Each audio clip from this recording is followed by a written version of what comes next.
Hey guys, எல்லோரும் எப்படி இருக்கீங்க? Welcome back to my channel. நான் ரொம்பவே சூப்பராக இருக்கேன்.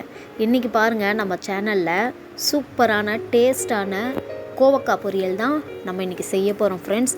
இது ரொம்பவே சூப்பராக இருக்கும். எல்லா டிஷ்ஷுக்குமே எல்லா குழம்புக்குமே இந்த பொரியல் ரொம்ப ஆப்டாக இருக்கும் ஃப்ரெண்ட்ஸ். வாங்க இதை எப்படி செய்யலான்றதை நம்ம பார்க்கலாம். முதல்ல அடுப்பு பற்ற வச்சுக்கலாம். அடுப்பு பற்ற வச்சுட்டு ஒரு கிண்ணத்தில் ஒரு டம்ளர் தண்ணி நான் சூடு பண்ணுறேன். அதில் பார்த்திங்கன்னா ஒரு 1/4 ஸ்பூனு நான் கல் உப்பு சேர்த்துக்கிறேன்.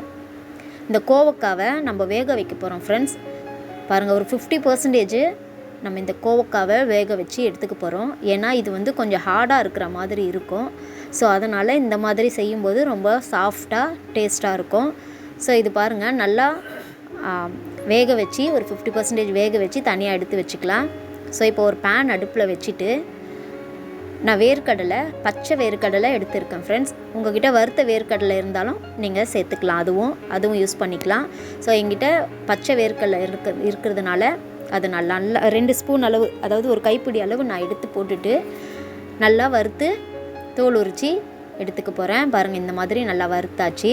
ஸோ இப்போ அந்த வேர்க்கடலையிலே நான் என்ன ஆட் பண்ண போகிறேன்னு பார்த்தீங்கன்னா, தேங்காய் பாருங்கள், ஒரு 4-5 துண்டு தேங்காய், அதாவது 1/4 மூடி இருக்கும்னு நினைக்கிறேன். ஸோ அந்த தேங்காவை நான் அதிலே சேர்த்துட்டு லைட்டாக வறுத்துக்கிறேன். ஒரு 5-6 பல்லு பூண்டு நான் தோலோடு அதில் சேர்க்குறேன் ஃப்ரெண்ட்ஸ். இந்த பூண்டு தோலோடு தான் சேர்க்கணும், அப்போ தான் அதோட டேஸ்ட்டு நம்மளுக்கு அப்படியே சூப்பராக கொடுக்கும். அதனால் தோலை உரிச்சிட்டு சேர்க்காதீங்க, தோலோடு சேர்த்துக்கோங்க. ஸோ இப்போ அதை ஆற வச்சு நான் இந்த மாதிரி கொரன்னு பொடி பண்ணி எடுத்துகிட்டு வந்திருக்கேன் ஃப்ரெண்ட்ஸ். பாருங்கள் எந்த அளவுக்கு நான் பொடி பண்ணியிருக்கேன். ரொம்ப நைஸாலாம் இது பொடிச்சிடாதீங்க. ஸோ மிக்சியில் ஒரு 4-5 பல்ஸ் விட்டிங்கன்னா போதும். ஸோ இப்போ அதே பேனில் நான் ஆயில் சேர்த்துக்கிறேன்.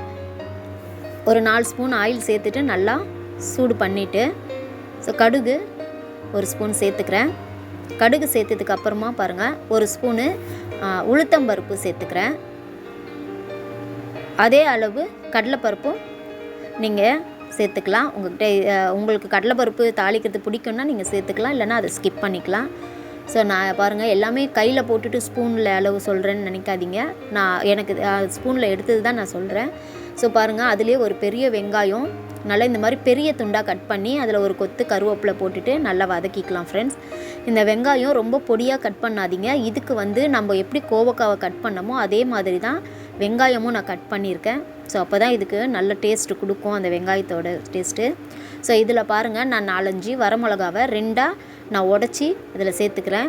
ஸோ நீங்கள் காரம் அதிகமாக சாப்பிட்ற மாதிரி இருந்தால் நம்ம வேர்க்கடலையை வறுத்தோம் இல்லைங்களா, ஸோ அதில் நீங்கள் வேர்க்கடலை கூடவே இந்த வரமிளகாவையும் வறுத்துட்டு நீங்கள் பொடி பண்ணிங்கன்னா காரம் கொஞ்சம் இதோட தூக்கலாக கொடுக்கும் இது. ஸோ குழந்தைங்க சாப்பிட்றதுனால நான் மிளகாவை இந்த மாதிரி சேர்த்துருக்கேன். இப்போ நான் வேக வச்சு நான் ஃபில்ட்ரு பண்ணி எடுத்து வச்சுருந்தேன் இந்த கோவக்காவை இதிலையே ஆட் பண்ணிக்கிறேன் ஃப்ரெண்ட்ஸ். இந்த கோவக்காவை உடம்புக்கு ரொம்ப நல்லது. அதனால் மறக்காமல் வாரத்தில் ஒரு நாளாவது கோவக்காவை சாப்பிடுங்க ஃப்ரெண்ட்ஸ். பாருங்கள், நல்லா இது மிக்ஸ் பண்ணிக்கலாம். ஸோ வதக்கிட்டதுக்கப்புறமா ஒரு சால்ட்டு ஒரு 1/4 ஸ்பூன் சேர்த்துக்கிறேன். நீங்கள் சால்ட்டு சேர்க்கும்போது பார்த்து சேர்த்துக்கோங்க, ஏன்னா நம்ம கல்லுப்பு வேக வைக்கும்போது போட்டோம் இல்லைங்களா, அதனால். ஸோ இப்போது 1/4 ஸ்பூனு மஞ்சள் பொடியும் நான் ஆட் பண்ணிக்கிறேன். மஞ்சள் பொடி ஆட் பண்ணதுக்கப்புறமா எல்லாமே நல்லா மிக்ஸ் பண்ணி கொடுக்கலாம் ஒரு வாட்டி.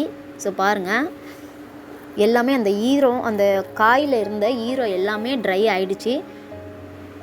ஸோ இப்போ வதக்கி விட்டதுக்கப்புறமா நம்ம ஏற்கனவே வறுத்து பொடி பண்ணி வச்சுருந்தோம் இல்லைங்களா, அந்த பொடியை கொஞ்சம் கொஞ்சமாக தூவி கலரிக்கலாம். மொத்தமாக போட்டு கலராதிங்க.